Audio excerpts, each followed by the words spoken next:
ফেনীর ফুলগাজীতে মুহুরী নদীর ওপর একটি সেতুর অভাবে চরম দুর্ভোগে পোহাচ্ছে 4 গ্রামের মানুষ। প্রায় অর্ধশত বছর ধরে জীবনের ঝুঁকি নিয়ে বাঁশের সাঁকো দিয়ে পার হচ্ছেন মানুষগুলো। এলাকার মানুষের দাবি, একটি সেতুই বদলে দিতে পারে 4 গ্রামের ভাগ্য। সিদ্দিক আল মামুনের তথ্য ছবিতে প্রতিবেদন। ফেনীর ফুলগাজী উপজেলার দরবারপুর ইউনিয়নের জগৎপুর, দৌলতপুর, বরুইয়া এবং আমজাদহাট ইউনিয়নের উত্তর ধর্মপুর গ্রামের মানুষের কাছে মুহুরী নদী এক দুর্ভাগ্যের নাম। প্রায় 2.5 কিলোমিটার এলাকা জুড়ে নেই কোনো সেতু, তাই হাজারো মানুষ প্রতিদিন ঝুঁকি নিয়ে পার হচ্ছেন বাঁশের সাঁকো। আর যখন 60 বছর হারিতাম হারি না, ব্রিজ হারিতে হারি না, হোলা হাইন মাদ্রাসা আর স্কুলের বেগুন হই দই গাঙ্গিতে মরি যায়। বর্ষার মৌসুমে এমনকি আজকে অনেক দিন তাদের এই প্রত্যাশাতে এখানে একটা এই ব্রিজ হোক। বর্ষা এলেই বাড়ে দুর্ভোগ, নদীর পানি বেড়ে তলিয়ে যায় সাঁকো। তখন পুরো এলাকায় যোগাযোগ ব্যবস্থা প্রায় বিচ্ছিন্ন হয়ে পড়ে।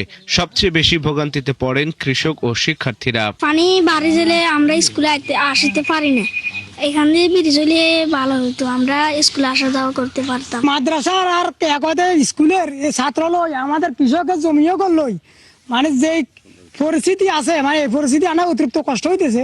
এ ব্যাপারে উপজেলা প্রকৌশলী জানান, দ্রুত খোঁজ খবর নিয়ে প্রয়োজনীয় ব্যবস্থা গ্রহণ করা হবে। এই বিষয়টি নিয়ে আমি আমার ঊর্ধ্বতন কর্তৃপক্ষ আমাদের এক্সেন মহোদয়ের সাথে আলাপ করেছি এবং ওনাকে বলেছি যে এখানে প্রায় 80 মিটার দূরের একটা ব্রিজ লাগবে এবং এই ব্রিজটা হলে এই নদীর দুই পাশে যে 4টা গ্রামের মানুষ তাদের যাতায়াতের ক্ষেত্রে একটা বড় ধরনের একটা প্রভাব পড়বে। দ্রুত একটি সেতু নির্মাণ হলে দীর্ঘদিনের দুর্ভোগের অবসান ঘটবে এবং বদলে যাবে পুরো এলাকার জীবনচিত্র।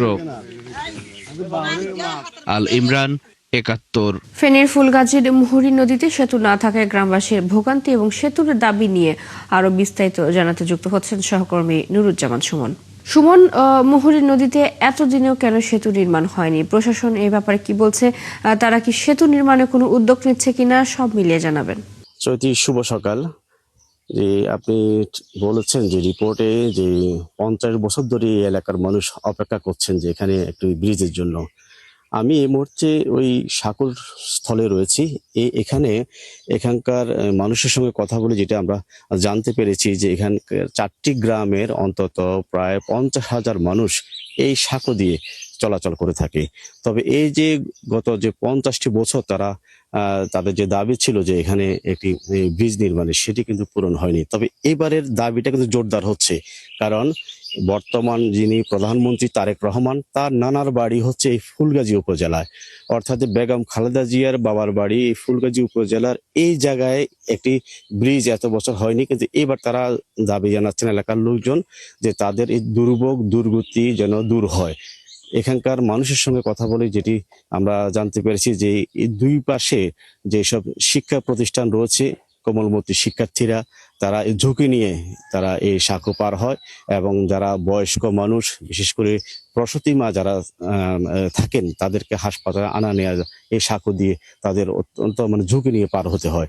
তবে এখানকার যারা প্রশাসনের উপজেলা প্রকৌশলী রয়েছেন, তিনি এই ঘটনাস্থলে এই যে সাঁকোর এই জায়গায় এসেছেন, তারা একাধিকবার মাপজোপ করে নিয়ে গেছেন, এলাকার মানুষকেও আশ্বস্ত করেছেন যে তারা এস্টিমেট করে উপরে পাঠিয়েছেন, কিন্তু হচ্ছে বলে এখন পর্যন্ত হয়নি।